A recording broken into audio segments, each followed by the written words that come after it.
નમસ્કાર મિત્રો, સ્વાગત છે તમારું આજના નવા વિડીયોની સાથે। તો મિત્રો આજના આ વિડીયોમાં આપણે વાત કરવાના છીએ કે GUVNL દ્વારા એક લેટર બહાર પાડવામાં આવેલો છે। આ લેટર શેનો છે તે આપણે આ વિડીયોની અંદર જોવાના છીએ। જે મિત્રોએ ચેનલને સબસ્ક્રાઈબ નથી કરેલી તે મિત્રો ચેનલને સબસ્ક્રાઈબ જરૂર કરી દેજો। તો મિત્રો આ જે લેટર છે તે GUVNL દ્વારા બહાર પાડવામાં આવેલો છે, એટલે કે ગુજરાત ઉર્જા વિકાસ નિગમ લિમિટેડ દ્વારા બહાર પાડવામાં આવેલો છે। તમારે પરીક્ષાની અંદર ઘણા બધા નિયમો બદલાવવાના છે, તેના માટે છે આ લેટર આપેલો છે। આગળ આપણે જોઈએ કે કયા કયા નિયમમાં બદલાવ કરેલો છે। તો મિત્રો એક્સ એપ્રેન્ટિસ લાઇનમેનની વિદ્યુત સહાયક ઇલેક્ટ્રિકલ આસિસ્ટન્ટની પરીક્ષામાં આપણે 25 માર્કનો છે તે પોલ ટેસ્ટ રહેતો અને 75 માર્કની છે તે લેખિત પરીક્ષા રહેતી હતી। તેની અંદર છે તે હવેથી નવા નિયમો પ્રમાણે બદલાવ આવવાનો છે, કેમ કે જે આપણે પોલ ટેસ્ટ લેવાતો હતો તેના 25 માર્ક હતા, તેના હવે 25 માર્ક મળશે નહીં। તેના બદલામાં જે 75 માર્કનું આપણે પેપર આવતું હતું તે હવે છે તે 100 માર્કનું થવાનું છે। અને આ નિયમ છે તે બધી જ કંપનીમાં લાગુ કરવામાં આવશે। તે જેટકો, MGVCL, UGVCL, PGVCL અને DGVCL આ બધામાં છે તે આ નિયમ લાગુ કરવાનો છે। હવે પછી જે પણ કંપનીમાં નવી ભરતી કરવામાં આવશે તેની અંદર આ જ નિયમથી છે તે પરીક્ષા લેવામાં આવશે।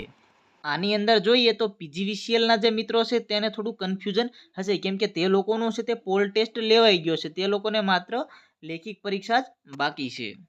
તો તે મિત્રોની હજુ સુધી કંઈ નવી નોટિફિકેશન આવી નથી, જો આવશે તો આપણે જણાવી દઈશું। તો મિત્રો GUVNLનું આ આપણે સર્ક્યુલર જોઈએ તો તેની અંદર શું આપેલું છે આપણે જોઈએ। સબ્જેક્ટની અંદર જોઈએ તો review in the selection process for the appointment to the post of વિદ્યુત સહાયક electrical assistant helper from the ex apprentice lineman.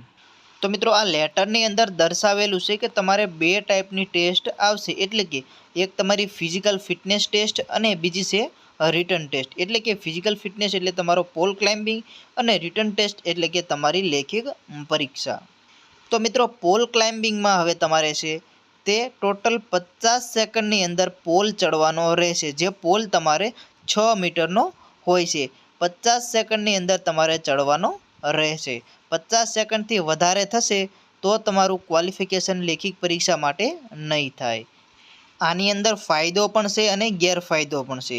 આની અંદર ફાયદો કોને છે કે જે લોકો 35 સેકન્ડમાં છે તે પોલ નહોતા ચડી શકતા તેના માટે ફાયદો છે, અને ગેરફાયદો કોના માટે છે કે જે લોકો છે તે 5 થી 7 સેકન્ડમાં અમુક લોકો હતા તે પોલ ચડી જતા અને તેને 25માંથી 25 મળી જતા, તે લોકો માટે ગેરફાયદો પણ છે।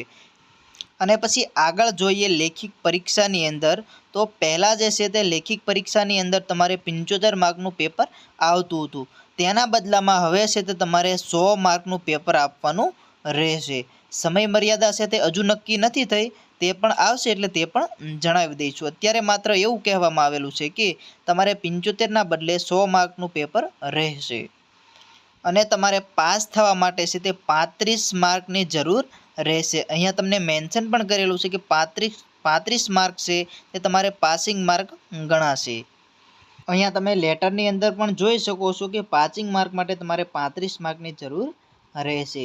ત્યારબાદ મિત્રો તમે જે પોલ ટેસ્ટ ચડો છો, તમે પોલ ટેસ્ટ જે આપો છો તેની અંદર તમારું વિડીયો શૂટિંગ પણ થશે, એટલા માટે છે તે કોઈ જ પ્રકારની ગેરરીતિ થશે નહીં, જે એક સારું પગલું કહેવાય છે। બાકી મિત્રો તમારે કોઈ પણ પ્રકારના પ્રશ્નો હોય તો તમે મેસેજ અથવા તો કોલ કરી શકો છો। જે મિત્રોએ ચેનલને સબસ્ક્રાઈબ નથી કરેલી તે મિત્રો ચેનલને પણ સબસ્ક્રાઈબ જરૂર કરી દેજો। અને આપણી ITI ઇલેક્ટ્રિશિયન નામની એપ્લિકેશન અંદર તમે તૈયારી પણ કરી શકો છો, તેમાં તમને છે તે ફ્રી ટેસ્ટનો પણ લાભ મળે છે, તે ડાઉનલોડ કરી અને અંદરથી તમે ટેસ્ટો પણ આપી શકો છો। ધન્યવાદ।